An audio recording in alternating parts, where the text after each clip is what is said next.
Imagine being locked in a padded cell, unknowingly dosed with LSD every day for over 2 months, or being a child, hooked up to machines delivering electric shocks while your memory is wiped. This isn't fiction. This was MK Ultra. From the 1950s through the early 1970s, the CIA ran one of the most disturbing secret programs in US history. Illegal experiments in mind control, drug testing, and psychological torture. Much of it was immoral. Some of it was deadly. This story isn't just about the past. It's about what happens when unchecked power meets hidden science. And it's a warning of what we still don't know. Welcome to Sealed Secrets. Tonight, we open the files they tried to bury forever. The roots of MK Ultra lie in the fear-soaked atmosphere of the Cold War. After World War II, the United States was gripped by panic over the growing influence of the Soviet Union.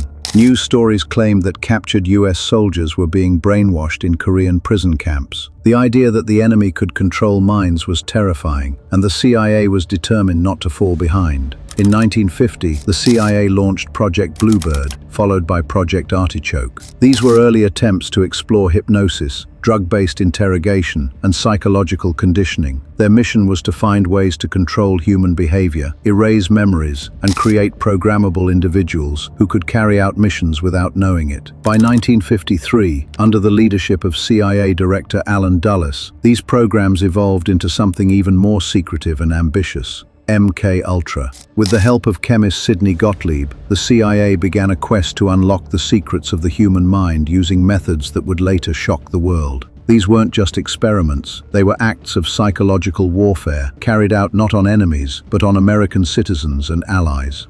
Before we continue with the details, I want to ask for your help. I'm trying to reach 1,000 subscribers by the end of the year, so if you enjoy these stories, please subscribe. It really helps. Alright, let's continue. What exactly was MK Ultra trying to achieve? The CIA wasn't interested in casual mind games. They wanted full psychological control to create techniques for interrogation, memory erasure, personality reprogramming, and even the possibility of turning someone into a living weapon, a Manchurian candidate who could carry out orders without conscious awareness. They explored truth serums that could extract confessions. They tested drugs that might break someone's will or make them unable to lie. They studied ways to wipe a person's identity, then build it back up from scratch, possibly with new loyalties or new memories. Why such extreme goals? Because in the CIA's view, the Cold War wasn't just about bombs and borders. It was about influence, loyalty, and control. They feared that the Soviets or Chinese were already ahead in brainwashing. That fear justified anything. But in chasing those possibilities, the agency ignored basic morality and law. They crossed lines no democratic government should ever cross, and they did it in total secrecy, often without the knowledge or consent of the people they experimented on. The question wasn't just, can we control the mind? It was, what are we willing to do to find out? LSD was MK Ultra's signature weapon. The CIA believed this new psychedelic drug could open or break the human mind. They didn't just test it once or twice. In one horrifying case at a federal prison hospital in Lexington, Kentucky, 7 inmates, mostly black men, were given massive LSD doses daily for 77 straight days. They were locked in padded cells, monitored around the clock, and offered heroin in exchange for compliance. In other cases, people were dosed unknowingly at bars, in brothels, or even CIA offices. Some agents spiked their co-workers' drinks just to observe the chaos. Victims suffered hallucinations, breakdowns, and long-term psychological damage, and many never knew why. In Canada, Dr. Donald Ewan Cameron, one of MK Ultra's most active collaborators, carried out experiments that sound like science fiction. At the Allen Memorial Institute in Montreal, patients came seeking help for anxiety or depression. What they got instead was de-patterning. Cameron used electroconvulsive therapy at up to 40 times the normal voltage to wipe patients' memories clean. Then he pumped them full of sedatives, paralytics, and hallucinogens, often leaving them in drugged sleep for weeks at a time. The final step was psychic driving. Subjects were forced to listen to audio loops of repeated phrases hundreds of thousands of times while sedated or paralyzed. The goal was to erase the old personality and program a new one. MK Ultra researchers were obsessed with breaking the human mind, and one of the most effective tools was sensory deprivation. Subjects were placed in dark, soundless rooms. Some wore blindfolds and earmuffs. Others floated in tanks or were strapped to beds for days at a time. With no light, sound, or human contact, people quickly began to hallucinate, panic, or break down emotionally. emotionally. This was sometimes paired with drugs, shock therapy, or hypnosis. The point wasn't just to cause discomfort, it was to erase a person's identity and make them more suggestible. Perhaps the strangest MK Ultra experiment was Operation Midnight Climax. The CIA set up safe houses in San Francisco and New York, disguised as brothels. They hired prostitutes to lure men inside, where they were secretly dosed with LSD and watched through one-way mirrors. Agents observed from behind glass, taking notes on how the men reacted. Sometimes the women were instructed to ask specific questions or manipulate the subjects in different ways. The rooms were wired for sound and video. This was more than voyeurism. It was a dark study in sexual power, drugs, and control, and it was completely illegal. The subjects never gave consent, and most had no idea they'd been used in a CIA experiment. Perhaps the most disturbing aspect of MK Ultra is that children were involved and possibly targeted. Declassified documents mention Subproject 103 and Subproject 112, both labeled as involving experiments on children. Some researchers partnered with institutions that housed mentally disabled children, and there are claims that these minors were subjected to LSD testing, electroshock, and hypnosis. In 1995, survivors gave testimony describing horrific childhood abuse under what they believed were CIA experiments. One woman said she was just 7 years old when she was strapped down, drugged, and tortured, while hypnotic commands were repeated in her ears. Others spoke of being raped, filmed, or forced to participate in bizarre rituals. Some alleged they were trained as child operatives, used in missions they couldn't remember afterward. Although some of these claims remain unverified, and skeptics point to a lack of hard evidence, the CIA's destruction of MK Ultra files makes it nearly impossible to know the full truth. But one thing is clear: the inclusion of children in any of these experiments, even once, turns a dark chapter into something far worse. The most infamous MK Ultra death was Frank Olson, a US Army scientist. He was secretly dosed with LSD by his colleagues. 9 days later, he fell from a 13th-story New York hotel window. The CIA called it a suicide. But decades later, Olson's family won a settlement and claimed he was murdered. But Olson wasn't the only victim. Some subjects developed schizophrenia. Others suffered permanent memory loss or emotional trauma. Families were torn apart, and trust in medicine was shattered. Most never knew they were part of an experiment. Even today, some survivors still don't know why they suffered, because the records are gone, burned in a government incinerator. By the early 1970s, MK Ultra had become a liability. As public trust in government collapsed during the Watergate era, CIA leadership feared exposure. In 1973, CIA Director Richard Helms ordered all MK Ultra files destroyed in a direct effort to erase the program from history. Most documents were incinerated, only a handful survived, hidden in a budget office under a misfiled label. These 20,000 pages offered a glimpse, but not the full story. In 1975, the Church Committee in the US Senate began investigating illegal CIA activity, including MK Ultra. What they uncovered was disturbing enough to shock the nation, but with most records gone, the committee was working with fragments. Even today, the full scale of MK Ultra remains unknown. We only know what the CIA failed to destroy and what a few brave whistleblowers managed to tell us. After MK Ultra was exposed, the US government faced a wave of outrage, but accountability was limited. Some families, like that of Frank Olson, received settlements. A few public apologies were made, but no one was ever criminally charged, and most victims never got justice. Lawsuits were filed against the CIA, but they often failed. Courts ruled that national security concerns or lack of evidence prevented further action. For many survivors, the scars remained, with no acknowledgement or compensation. Ethically, MK Ultra shattered every principle of medical and psychological research. There was no informed consent, no oversight, no protection for vulnerable people, including prisoners, the mentally ill, and children. The experiments violated basic human rights and international laws, but because they were done in secret, under the banner of national security, they went unchecked for decades. MK Ultra wasn't just a failure of science, it was a moral collapse. MK Ultra didn't just disappear, it became legend. Its story has fueled decades of conspiracy theories, films, and TV shows. From the Manchurian Candidate to Stranger Things and The Bourne Identity, pop culture has kept the fear alive. What if the government can control minds? But beyond fiction, MK Ultra left a real mark. It eroded trust in institutions. It revealed how easily ethics can be tossed aside in the name of national security. And it showed how fragile civil liberties become when fear drives policy. Even today, the full truth may still be hidden, locked in a burned file or silenced voice.